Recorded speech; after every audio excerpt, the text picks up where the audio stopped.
और ये खबर शाहपुरा से है। नशीला पदार्थ सुंघाकर कार ड्राइवर से लूट, ड्राइवर को सड़क किनारे पटककर बदमाश फरार हो गए। कार ड्राइवर से स्कॉर्पियो कार लूटी गई। पुलिस ने ड्राइवर को अस्पताल में भर्ती करवाया। गंभीर हालत में जयपुर रेफर किया गया। शाहपुरा के राजपुरा पुलिया के पास की घटना है।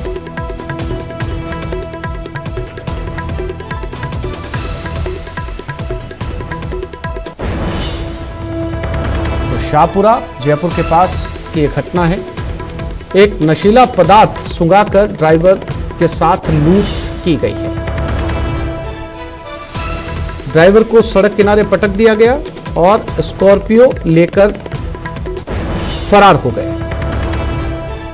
पुलिस ड्राइवर को लेकर अस्पताल पहुंची है। हालत गंभीर बताई जा रही है, इलाज जारी है। शाहपुरा के राजपुरा पुलिया के पास की यह घटना है।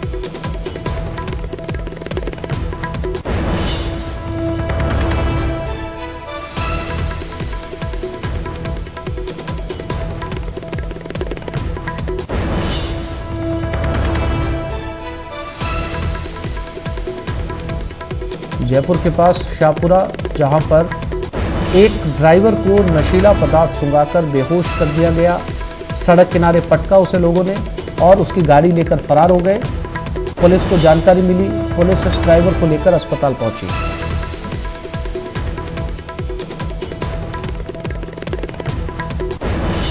पीएम नरेंद्र मोदी ने मन की बात कार्यक्रम में 1 नवंबर को बांसवाड़ा के मानगढ़ में होने वाली रैली का जिक्र किया। उन्होंने कहा कि भारत के स्वतंत्रता संग्राम और समृद्ध आदिवासी विरासत में मानगढ़ का बहुत ही विशिष्ट स्थान रहा है। यहां पर नवंबर 1913 में एक भयानक नरसंहार हुआ था, जिसमें अंग्रेजों ने स्थानीय आदिवासियों की निर्ममता पूर्वक हत्या कर दी थी। इस नरसंहार में 1000 से ज्यादा आदिवासियों को अपनी जान गंवानी पड़ी थी। इस जनजातीय आंदोलन का नेतृत्व गोविंद गुरु जी ने किया था, जिनका जीवन हर किसी को प्रेरित करने वाला है। आपको बता दें कि पीएम नरेंद्र मोदी 1 नवंबर को मानगढ़ का दौरा करेंगे और वो 1500 अनाम शहीदों को श्रद्धांजलि देंगे। 1 नवंबर यानी परसों मैं गुजरात राजस्थान के बॉर्डर पर मौजूदा मानगढ़ में रहूंगा। भारत के स्वतंत्रता संग्राम और हमारी समृद्ध आदिवासी विरासत में मानगढ़ का बहुत ही विशिष्ट स्थान रहा है। यहाँ पर नवंबर 1913 में एक भयानक नरसंहार हुआ था, जिसमें अंग्रेजों ने स्थानीय आदिवासियों की निर्ममता पूर्वक हत्या कर दी थी। बताया जाता है कि इस नरसंहार में 1000 से अधिक आदिवासियों को अपनी जान गंवानी पड़ी थी। इस जनजातीय आंदोलन का नेतृत्व गोविंद गुरु जी ने किया था, जिनका जीवन हर किसी को प्रेरित करने वाला है। आज मैं उन सभी आदिवासी शहीदों और गोविंद गुरु जी के अदम्य साहस और शौर्य को नमन करता हूं। हम इस अमृत काल में भगवान बिरसा मुंडा, गोविंद गुरु और अन्य स्वतंत्र सेनानियों के आदर्शों का जितनी निष्ठा से पालन करेंगे, हमारा देश उतनी ही ऊंचाइयों को छुएगा। प्रधानमंत्री नरेंद्र मोदी ने मन की बात में कुसुम योजना का लाभ समझाया और उदाहरण के लिए भरतपुर के उज्जैन उपखंड के पना गांव के रहने वाले कमल मीणा का जिक्र किया। पीएम मोदी ने कहा कि सोलर पंप लगाकर कमल मीणा ने एक अनूठी कोशिश की है और वो पूरे देशवासियों के लिए एक नजीर बने हैं। आज वो गाय के गोबर से दीपक बना रहे हैं, साथ ही दूसरे उत्पाद भी 10 से 15 लोगों को रोजगार भी दे रहे हैं। पीएम मोदी ने कहा सभी लोगों को इसी तरीके से लाभ उठाना चाहिए। कमल मीणा दिल्ली में नगर निगम की नौकरी छोड़कर अपने गांव में ऑर्गेनिक खेती कर रहे हैं। राजस्थान के भरतपुर में पीएम कुसुम योजना के एक और लाभार्थी किसान हैं कमल जी मीणा। कमल जी ने खेत में सोलर पंप लगाया, जिससे उनकी लागत कम हो गई है। लागत कम हुई तो आमदनी भी बढ़ गई। कमल जी सोलार बिजली से दूसरे कई छोटे उद्योगों को भी जोड़ रहे हैं। उनके इलाके में लकड़ी का काम है, गाय के गोबर से बनने वाले उत्पाद हैं, इनमें भी सोलर बिजली का इस्तेमाल हो रहा है। वो 10-12 लोगों को रोजगार भी दे रहे हैं। यानी कुसुम योजना से कमल जी ने जो शुरुआत की, उसकी महक कितने ही लोगों तक पहुंचने लगी है। सीएम गहलोत का मिशन गुजरात, सीएम ने किया जनसभा को संबोधित। गुजरात के विरमपुर में उमड़ा जनसैलाब। गुजरात कांग्रेस के नेता मौजूद रहे। राजस्थान पूरा इलाज फ्री। राजस्थान में संविदा कर्मियों को परमानेंट किया। गुजरात में युवाओं को नौकरियां नहीं मिल रही। गुजरात मॉडल की बात करते करते पीएम बन गए नरेंद्र मोदी। ये कहना था मुख्यमंत्री अशोक गहलोत का।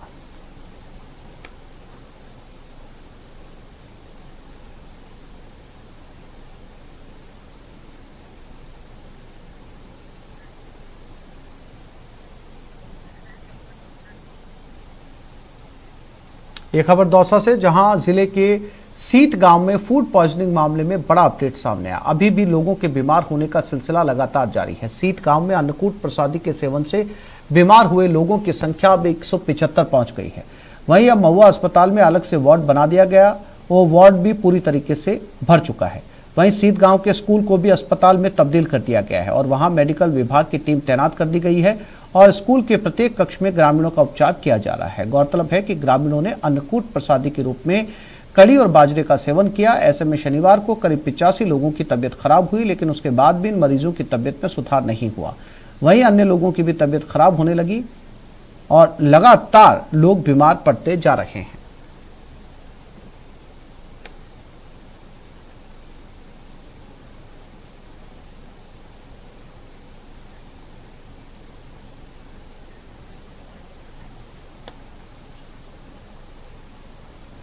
ये खबर जयपुर से, जहां जवाहरनगर इलाके में बेकाबू कार के रफ्तार का कहर देखने को मिला।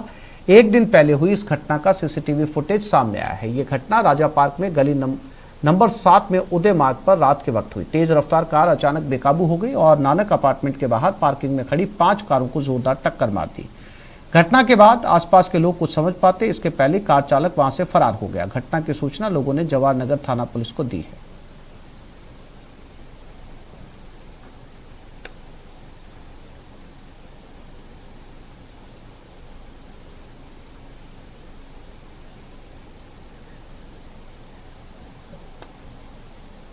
और ये खबर सीकर से, जहां पीपराली गांव में जमीन विवाद में खूनी संघर्ष हो गया। आपसी मारपीट में आधा दर्जन लोग घायल हुए। बता दें कि यहां एक ही परिवार के 2 पक्षों के बीच जमीन को लेकर विवाद चल रहा था। एक पक्ष ने दूसरे पक्ष पर जमीन में गड़े पत्थर हटाने का आरोप लगाया। इसके बाद दूसरे पक्ष के लोगों ने उसके साथ मारपीट की। झगड़े की सूचना के बाद पुलिस मौके पर पहुंची और घायलों को अस्पताल पहुंचाया। फिलहाल पुलिस ने मामला दर्ज कर जांच शुरू कर दी।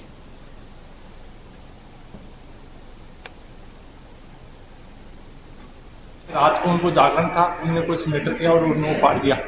फिर हमने जाके वहाँ देखा तो उन्होंने हमें हमला कर दिया, हमारे मम्मी और भाई साहब पे। अलवर जिले के मौजपुर गांव में कलयुगी बेटे ने जमीन में हिस्सा लेने को लेकर अपने बुजुर्ग पिता की जमकर पिटाई की। इसका वीडियो सोशल मीडिया पर वायरल हो रहा है। पीड़ित पिता का नाम मिश्रीलाल सैनी है, उम्र 72 साल है और ये तस्वीरों में उस बुजुर्ग को उसकी बहू, पोती और साथ में बेटा पीटते हुए नजर आ रहे हैं।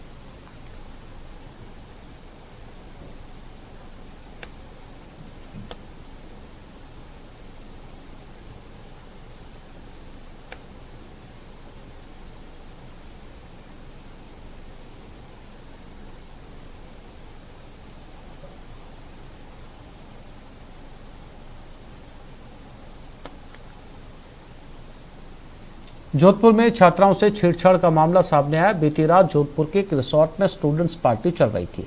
इस दौरान कुछ भारी युवकों ने पार्टी में पास खरीदकर एंट्री कर ली और छात्राओं से छेड़खानी और अभद्रता की। स्कूल के छात्रों द्वारा रोके जाने पर बाहरी युवकों ने मारपीट की। अफरा तफरी का माहौल बन गया। पुलिस बुलाई गई। पुलिस ने पार्टी को बंद करवाया।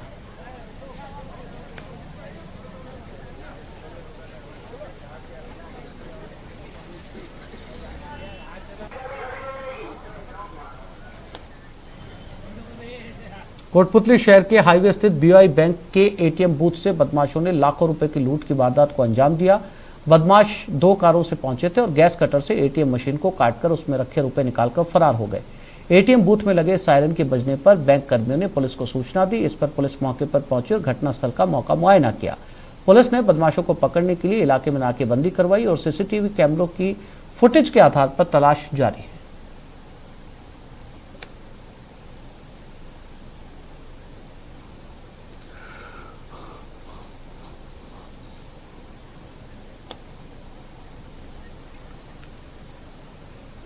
दौसा जिले के मंडावरी में चिकित्सा मंत्री प्रसादी लाल मीणा के घर के पास डकैती और फायरिंग के मामले ने तूल पकड़ लिया। बीजेपी के वरिष्ठ नेता वीरेंद्र मीणा के नेतृत्व में बड़ी संख्या में लोगों ने प्रदर्शन किया। इस दौरान फायरिंग में डकैती की घटना के विरोध में लोगों ने पुलिस और प्रशासन के खिलाफ नारेबाजी करते हुए राष्ट्रीय राजमार्ग संख्या 11B पर जाम लगा दिया। वहीं व्यापारियों में भी घटना के बाद आक्रोश दिखाई दिया। व्यापारियों ने बाजार बंद कर दिया। मंत्री प्रसादी लाल मीणा ने समझाइश की कोशिश भी की, पर व्यापारी नहीं माने।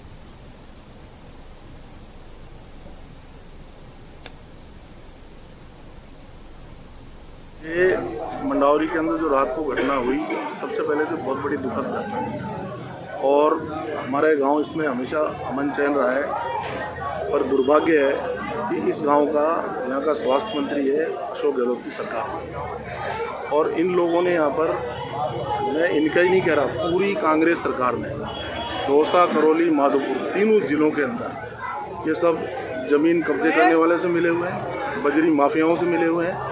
और ये बजरी की दिन रात या ट्रॉली इस गांव कस्बे के बीच में से निकलती है।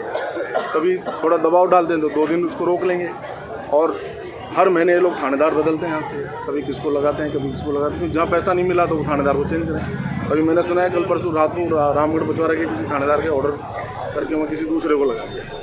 ये वहीं दौसा के बांदीकुई थाना क्षेत्र में कार में सवार बदमाशों ने उत्पात मचाया। इस दौरान ग्रामीणों ने उन्हें पकड़ लिया और पुलिस को सूचना दी, लेकिन पुलिस के पहुंचने से पहले बदमाशों ने ग्रामीणों के चंगुल से फरार होने की कोशिश की। इस पर नाराज ग्रामीणों ने एक बदमाश को पकड़ा और उसे पेड़ से बांध दिया। जैसे पुलिस मौके पर पहुंची, पुलिस ने पेड़ से बंधे बदमाश को हिरासत में ले लिया और बदमाशों की कार जब्त कर ली।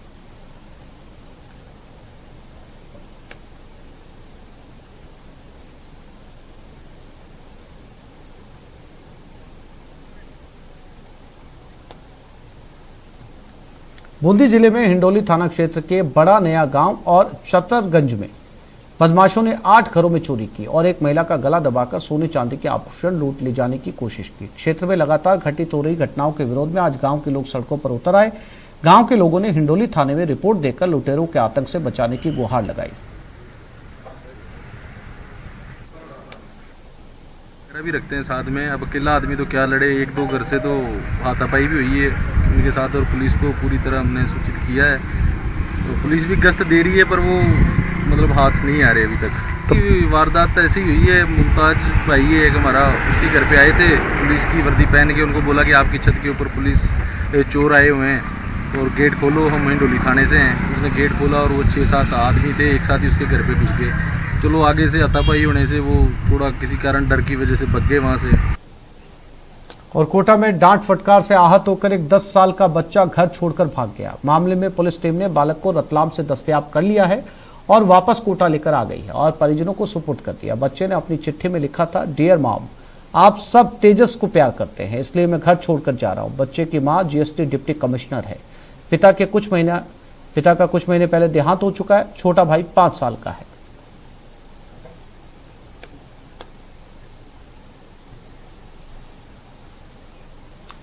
माउंट आबू में पर्यटकों के लिए नगर पालिका ने पोलो ग्राउंड में अस्थायी रूप से पार्किंग की व्यवस्था की, लेकिन इस पार्किंग व्यवस्था में ठेकेदारों द्वारा अवैध रूप से फर्जी रसीद बनाकर वसूली कर रही है। जब इस मामले को लेकर सैलानियों ने नगर पालिका आयुक्त से शिकायत की तो आयुक्त की तरफ से इस पर किसी प्रकार का कोई संज्ञान नहीं लिया गया। वहीं इस मामले को लेकर माउंट आबू नगर पालिका सभापति जीतू राणा से फोन पर बात की तो नगर पालिका आयुक्त के अलग ही आलाप नजर आए।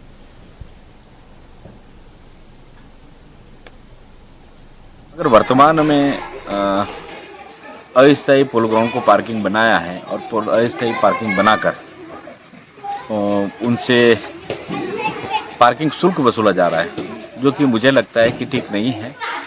माउंट आबू में आने वाले पर्यटकों को इस तरह की काफ़ी परेशानी का सामना करना पड़ रहा है और इस तरह से नहीं करना चाहिए, ये सभी की जिम्मेदारी बनती है।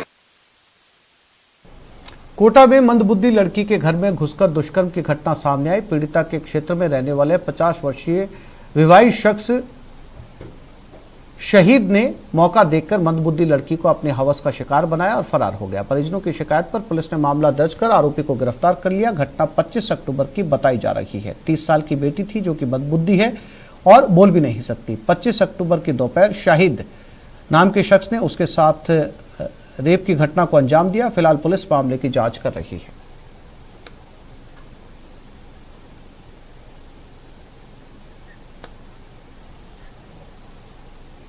और अब बात राजसमंद की, जहां जिला मुख्यालय पर स्वीकृत एक और बड़ा प्रोजेक्ट नाथद्वारा में स्थानांतरित हो गया। इसे लेकर अब कांग्रेस नेता भाजपा के निशाने पर हैं। दरअसल केंद्र सरकार द्वारा स्वीकृत इंटीग्रेटेड लैब के लिए आरके जिला अस्पताल में जमीन देखने के बाद राज्य सरकार ने नाथद्वारा के लिए हरी झंडी दे दी है। केंद्र सरकार से स्वीकृत वित्त पोषित जांच लैब राजकीय अस्पताल नाथद्वारा में स्थापित होगी। इसे लेकर भाजपा नेताओं ने नाथद्वारा विधायक और स्पीकर सीपी जोशी को आड़े हाथों लिया। हमारा इंटीग्रेटेड डीजी सर्वेलेंस प्रोजेक्ट है, उसमें हर जिले में एक लैब स्थापित करने का प्रोविज़न है और जिलों में धीरे धीरे लैब सैंक्शन हो रही हैं। राजसमंद ज़िले में ना आप जैसा पूछे नाथद्वारा में, मेरे पास ऐसी जानकारी नहीं कि नाथद्वारा में कोई शिफ्ट हो रही है या क्या हुआ है। मैं इस पे ज़्यादा कुछ नहीं कहूँगी। इसके लिए आप जो बड़े बड़े नेता हैं कांग्रेस के इस जिले में, उनसे पूछिए। ऐसा नहीं होना चाहिए। जहाँ जो भी सैंक्शन जिस जगह की आती है वहीं पर वो स्थापना भी होनी चाहिए। मैं तो ये मानती हूँ, लेकिन फिर भी आप उनसे पूछेंगे ऐसा क्यों किया उन्होंने। एक कारण होता है कि जिला मुख्यालय पर ये सुविधाएं जिला मुख्यालय के हिसाब से होनी चाहिए और हर मुख्यालय पे होती है। राजसमंद कोई अनूठा जिला नहीं है या अनूठा मुख्यालय नहीं है कि यहाँ पर ये सुविधाएं नहीं होनी चाहिए। आप कोई भी जिला उठाकर देख लो। आज चित्तौड़ जिले में आपने ये थोड़ी सुना है कि चित्तौड़ जिला मुख्यालय अस्पताल की जगह वो इंटीग्रेटेड लैब या कोई भी सुविधा होगी वो कहीं कपासन होगी या कहीं दूसरी जगह होगी। नहीं होती है, कहीं भी नहीं होती। ये हमारा राजसमंद स्पेशल है, इसीलिए यहाँ पर इस तरीके से व्यवहार किया जा रहा है कि हर चीज नाथद्वारा में जाएगी। जिला मुख्यालय उसको बनाने की सोच। सीनियर महिला 2020 लीग के 14वें संस्करण के क्वार्टर फाइनल मुकाबलों की शुरुआत बेंगलुरु में हुई। इसके लिए राजस्थान टीम भी बेंगलुरु पहुंच गई। बेंगलुरु के चिन्नास्वामी स्टेडियम में ज्यादातर मुकाबले खेले जा रहे हैं। क्वार्टर फाइनल मुकाबलों में 11 टीमों ने नॉकआउट में अपनी जगह पक्की कर ली। 1 नवंबर को खेले जाने वाले क्वार्टर फाइनल के ग्रुप ई से राजस्थान और बंगाल के बीच सुबह 9 बजे मुकाबला खेला जाएगा। इस टूर्नामेंट में अब तक राजस्थान की महिला क्रिकेट ने शानदार प्रदर्शन किया है।